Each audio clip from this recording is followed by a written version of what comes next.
kandi ubu koko wasanga wifite amafaranga yawe, amafaranga adafite ikibazo, ukaba urimo ushaka ahantu ushobora kuba yashora ndetse akaba hashobora kwinjiza amafaranga atari makeya. Uyu munsi nkuzaniye sure deal. Iyi nzu mbazaniye iherereye hano Mbuga Ngari hafi no kwa Nyiragumiriza, ahantu heza cyane, ahantu hakora ku muhanda wo mwivene. Ikindi kandi ni metero nkeya uvuye ku muhanda wa kaburimbo, metero 20 kugira ngo ubashe kugera kuri kino gipangu. Rero tubazaniye aya mazu ari mu gipangu kimwe. Aya mazu ari mu gipangu gifite ubuso bugera kuri 500. Uri kumva ko ni ubuso bugari cyane. Iyi nzu nini ifite ibyumba 4, dushe na toilette 3 mu nzu, salon na salamanje ndetse n'igikoni cyiza kiri moderne. Muri kubona ko dufite aya manix yo ku ruhande, dufite imiryango 3 hano.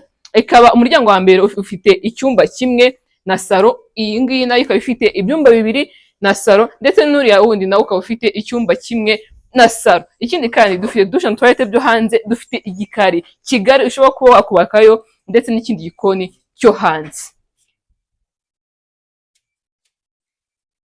Parikingi ni iyi ngiyi murimo murayireba, ishobora kujyamo imodoka 3 cyangwa se 4 zishobora kujyamo ziparitse neza.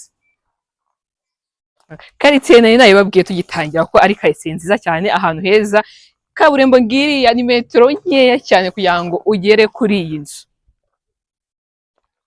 Ikindi kandi nibi gutangaze ko iyi nzu yacu ishobora kuba iri ku mafaranga makeya cyane, ku mafaranga miliyoni 90 nizo urazana kugira ngo ube watsindira kino gipangu cyose.